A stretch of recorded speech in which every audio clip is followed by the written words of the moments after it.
Je te donne les informations, tu refuses de prendre ces informations-là. Ce qu'un COJES ne devait pas du tout faire. Qu'est-ce qu'il ne devait pas tout faire, on a fait en même temps. Voilà. On avait l'impression que le COJEPS, par rapport à ce que tu viens de dire, COJES. Écoutez, les médecins sans frontières, tout et tout, là, ils viennent comment? Ils quittent l'Europe, ils viennent comment?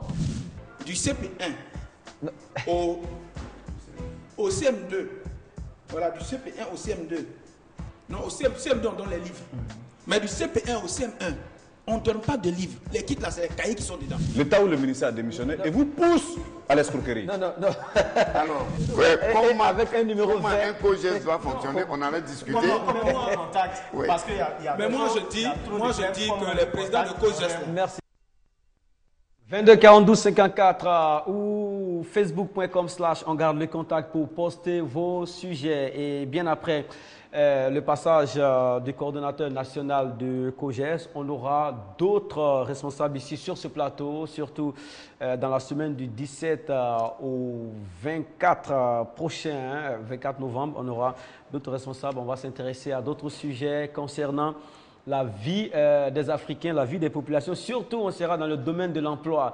Alors, vous aurez toute la latitude de réagir, poser vos problèmes et préoccupations. Sur ce plateau, des responsables seront là et vont donner suite à vos requêtes. On se revoit dans seulement quelques minutes.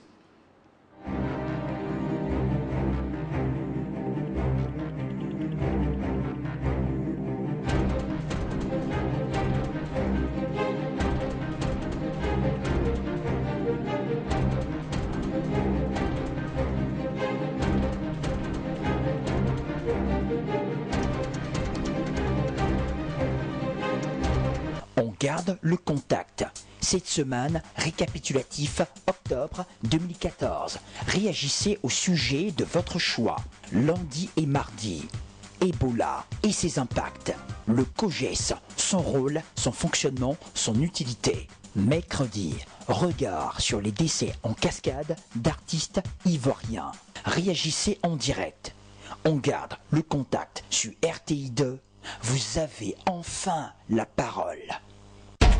Vous le connaissez, des sujets sont proposés par l'équipe de production. Les avis sont libellés ici par les chroniqueurs. Et vous, chers téléspectateurs, vous avez tout le loisir d'enrichir le débat par vos expériences, vos opinions et aussi vos différents raisonnements. Et à la fin de chaque mois, on fait le point et on choisit les sujets qui ont marqué le mois et des sujets qui ont été à l'origine de beaucoup de rebondissements. Ces sujets sont traités à nouveau ici pour que les retardateurs puissent se retrouver. C'est dans ce sens que le COJES et la maladie à virus Ebola ont été retenus pour le best-of du mois d'octobre 2014. Alors, on passe ici un extrait de Mme Soumaye. Elle était ici le 7 octobre 2014. La question était la suivante. Avez-vous senti l'action des ONG sur le continent africain dans la lutte contre la fièvre hémorragique à virus Ebola? Voici ce qu'elle en a dit. Parce qu'en fait, au début, on a été un peu frustrés. Je peux dire les Africains étaient un peu frustrés parce que la communication partait plus sur l'Afrique. Non, on ne partait pas à l'Afrique parce qu'en Afrique, il y a telle maladie, telle maladie. Aujourd'hui, c'est en Europe, donc il y aura un seul message à véhiculer à la population, comme africains, comme européens. Donc moi, je dis, entre griffes, on est un peu soulagé que ça prenne un peu partout pour nous aider aussi parce que si ça restait seulement en Afrique, là, les gens n'allaient pas se débattre. Hein. Bon. Voilà. En fait, nous sommes une organisation non gouvernementale. On le sait. Nous ne sommes pas des illettrés. On ne peut pas créer une organisation et puis attendre tout de l'État.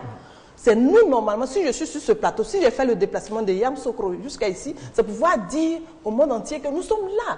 Les autres, nous avons nos domaines. Nous avons choisi de lutter contre la maladie mentale. Maintenant, le cas d'Ebola vient, l'urgence d'Ebola vient. Donc, à chaque fin d'année, nous faisons nos plans d'action, nos budgets de nos plans d'action financiers, tout et tout. Donc, quand le cas d'Ebola vient, c'est une urgence, mais ça ne veut pas dire aussi qu'on doit abandonner nos malades que nous avons déjà programmés pour pouvoir suivre sur le terrain. Mais quand vous dites que ce n'est pas l'État qui va nous soutenir, nous donnons de notre vie, nous donnons de notre temps. Pour pouvoir faire ces sensibilisations, nous ne sommes pas payés. Mais nous avons choisi de faire ce métier. Donc, quand vous parlez des ONG, un peu de regard pour tout ce que nous faisons. Mais, madame, voilà. ce que Attends, j'ai j'arrive. dit, Je m'explique. Quand vous dites non, l'État met sa main dans sa caisse, c'est normal que l'État aide souvent les ONG. Puisqu'aujourd'hui, l'urgence fait. On voit en Côte d'Ivoire. On voit en Côte d'Ivoire, les banques et autres là, soutiennent le ministère de la Santé. Pourquoi? Pour plus faire la sensibilisation dans les villages, dans les campements et autres. Oui, mais madame... Les gens s'y est. Moi, je ne dis même pas forcément l'État, mais je dis nos hommes politiques, nos élus, nos cadres de différents villages peuvent se mobiliser. Ce n'est pas une histoire de l'État seulement, ce n'est pas une histoire du ministère de la Santé. Madame Soumaye, elle est présidente fondatrice de l'ONG Lumière et Vie basée à Yamoussoukro. Elle a répondu à notre invitation pour venir faire la lumière sur les actions des ONG, des actions qu'on n'a pas toujours le temps de voir, mais des actions se font quand même. Alors, c'était vraiment chaud entre Diop et elle. Le problème, c'était quoi concrètement? Elle trouve qu'on n'a pas d'égard par rapport aux ONG parce que vous avez rebondi sur une partie de son intervention là où elle disait qu'on n'est pas payé, l'État ne fait rien pour nous. Vous avez trouvé qu'une ONG ne doit pas forcément attendre des choses de l'État, Diop. Oui, bon, c'est clair. Si l'État vient en appui, c'est bien, mais c'est pas une ONG, ne se crée pas pour compter sur le financement de l'État. Et puis, bon, on n'est pas payé, c'est bénévole. Quand on fait une ONG, c'est bénévole, on a un plan d'action, on lève des fonds pour pouvoir mener nos actions à terme. Donc, en un mot, une ONG n'est pas créée pour avoir de l'argent. Oui, et puis bon, moi, je sais qu'il y a beaucoup d'ONG qui travaillent correctement. En Côte d'Ivoire, il y a des ONG qui interviennent dans certains domaines. Ils font correctement leur boulot. Ils ont des partenaires qui sont des institutions.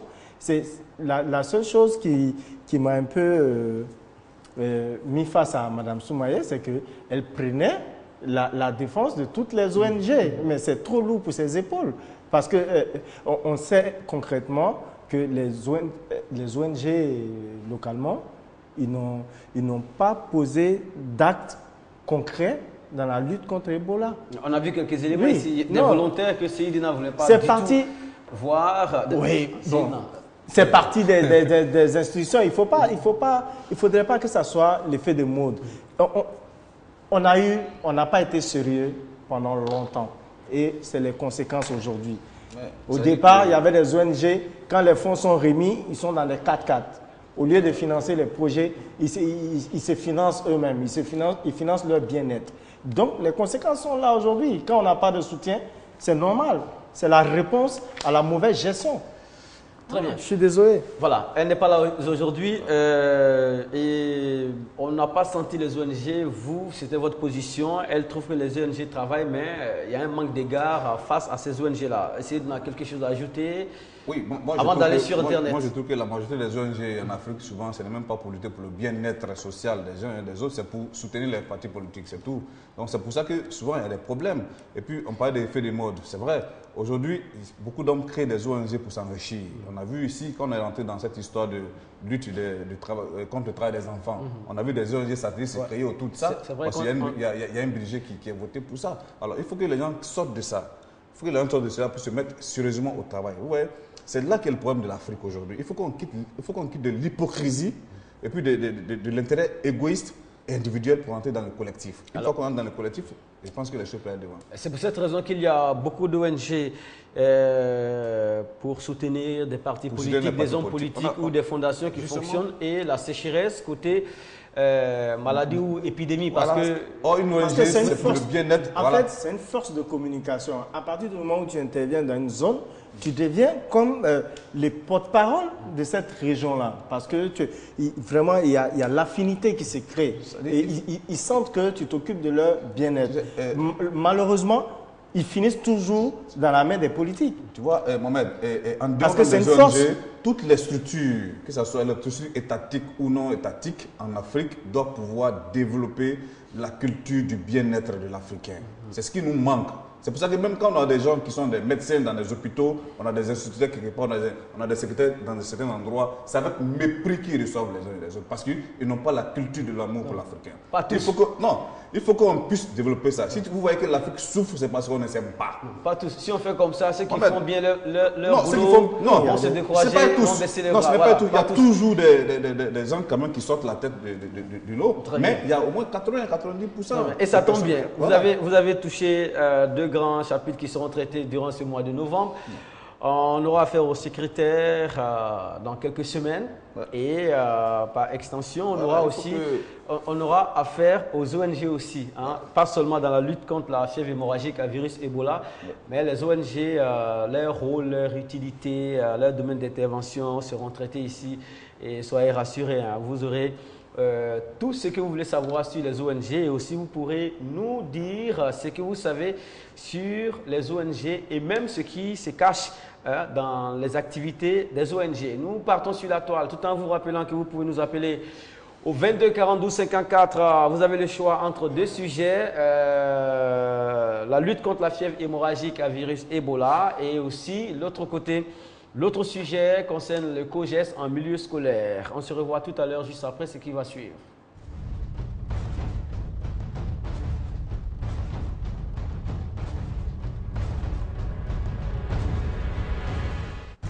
Voilà, sur Internet aussi, les internautes ont été très réactifs par rapport à la question. La question était posée, la mobilisation internationale porte-t-elle fruit? Monsieur Zakwa Julikael nous dit oui, elle porte des fruits dans la mesure où nos frères ne cessent de mourir. Dommage que ce soit un fruit pas mûr, donc amer. Ah, il parle. Hein. Voilà, il parle, sincèrement. C'est une Donc réaction. la mobilisation internationale, lui, porte fruit. Il ironise, il dit que ça ne porte pas fruit. Tout à fait, bon, Mohamed, pas pour tout le monde, pour les Africains. Tout à fait. Peut-être qu'il y a un peu plus de morts ici, mais ailleurs. Ailleurs, quand même, on en guérit. Ah oui, voilà pourquoi il précise, hein, en Afrique, de nos frères africains. Le jeune Basque nous dit la mobilisation internationale porte un fruit car plus de 40 médecins quittent Bruxelles pour rejoindre l'Afrique de l'Ouest. Pendant ce temps, M. Léandre Adon nous dit « Salut, moi, elle porte des fruits dans la mesure où nous constatons l'arrivée des médecins en Afrique, aussi la sensibilisation apportée à nos populations. Ils rendent ainsi hommage aux ONG qui essayent d'apporter quelque chose d'intéressant. Ibrahima Al-Kaya à Touré nous dit « La mobilisation internationale portera réellement un fruit si seulement et si nous pouvons même prenons vraiment conscience du danger, si nos dirigeants ne détournent pas les aides à d'autres fins, parce que c'est choquant de voir des malades sortir de l'hôpital pour aller chercher à manger parce qu'ils meurent de faim en isolement, comme ça s'est vu sur les chaînes au Libéria. Nous allons pour l'instant nous arrêter à la réaction de Maya Doukara qui nous dit évidemment que la mobilisation internationale porte ses fruits. Cependant, moi je constate que les Occidentaux qui tombent malades guérissent. Pourquoi ceux de notre continent meurent? Est-ce qu'il y a vraiment une mobilisation internationale? Il me pose la question. Voilà. Et jusqu'ici, on n'a pas de réponse à cette question. Hein. Oui. Certains en guérissent, d'autres en meurent. Hein. Maladie à virus Ebola. Seydina, vous avez vu d'un autre œil l'arrivée des militaires au Libéria, par exemple, l'arrivée des soldats. Vous avez vu ça d'un autre œil. Or, il s'agit d'une forme d'aide aussi. Bien. Ce qui m'a un soldat, ce n'est pas seulement pour tirer, ce n'est pas seulement pour faire la guerre. Oui, ils diront qu'ils sont des soldats volontaires qui viennent pour peut-être construire des hôpitaux et autres là. Bon, ça a salué. Mais vous voyez, tout à l'heure, là, on a vu cette image où il y a un malade qui était en quarantaine, qui s'est échappé pour aller chercher à manger. Est-ce que vous comprenez? Bon, ça, moi, depuis que j'ai vu cette image, j'étais très choqué au fond de moi parce que c'est ça que j'interpelle toujours nos dirigeants. On a besoin d'être simplement aimé. Parce que quand on n'aime pas son peuple, quand on n'aime pas quelqu'un, on ne peut pas participer au développement de la personne. Vous ne pouvez pas mettre des gens en quarantaine, d'abord qui sont frappés par la maladie et qui sont en même temps frappés par la faim. Mais comment est-ce qu'on peut guérir ces personnes-là? Ça devient très compliqué. Est-ce que c'est un malheur d'être africain ou est-ce que c'est un malheur de vivre en Afrique? Alors il faut qu'on sorte de ceux qui ont la responsabilité, Mohamed, de nous diriger, doivent prendre les responsabilités vis-à-vis de nous. Et ça c'est clair. Ça accentue la psychose. Et justement, c'est ce qui a fait que lorsque quelqu'un a une petite fièvre... Et puis, Mohamed, sans rentrer dans n'importe quel genre de considération, c'est juste là, quand on partait même récupérer ce malade-là, si vous avez vu, ses frères africains qui étaient à côté étaient tous cagoulés. Les seuls Européens qui étaient là n'avaient porté que des gants. C'est une image qui m'est restée dans la tête. C'est comme si lui qui est là, l'Européen qui est là, qui porte seulement que des gants, démontre son amour pour ce malade-là. Et ses propres frères qui sont camouflés démontre le... C'est-à-dire que, qu'est-ce que je veux dire là? Le repousse en quelque sorte en guillemets. Est-ce que vous comprenez? On n'a pas besoin de ça. On a besoin, l'Africain a besoin d'être aimé par son frère africain. C'est en cela qu'on pourra trouver les solutions à nos problèmes. C'est vrai que la scène était violente au Libéria. Voilà. Et la façon dont le malade a regagné le véhicule aussi était d'une façon vraiment brutale. Voilà. Nous sommes toujours dans la lutte contre la fièvre hémorragique à virus Ebola. Monsieur Diop. Je pense que dans le cas du Libéria, c'est un peu... Il faut être un peu tolérant. C'est un pays qui vient de 16 ans de guerre vraiment horrible. Ils sont en train de se reconstruire et puis après, il y a eu Ebola. Donc, c'était trop compliqué pour eux à gérer. Je pense que maintenant, la situation est réglée, surtout la situation alimentaire des malades parce qu'il y a Action contre la faim qui a mené des actions à voir. Et aujourd'hui, il faut dire que la contamination, le taux de contamination a commencé à baisser. Et ça, c'est à saluer.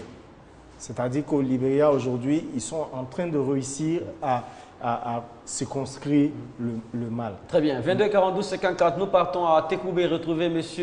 Sanogo. Bonjour Sanogo. Bonjour monsieur. Merci d'être avec nous Sanogo. Vous avez choisi le sujet concernant la fièvre hémorragique à virus Ebola, c'est ça? Oui, c'est bien ça. Alors, on vous écoute alors, Sanogo. Quelle est votre préoccupation, votre question ou encore quelle est votre inquiétude face à ces virus-là? Ok, ce que j'aimerais dire par rapport à cette virus, c'est que nos dirigeants d'abord ne mettent pas le paquet. Ils ne mettent pas le paquet. Quand vous dites le paquet, vous voulez dire quoi? Je parle de l'argent. On parle de personnel qualifié.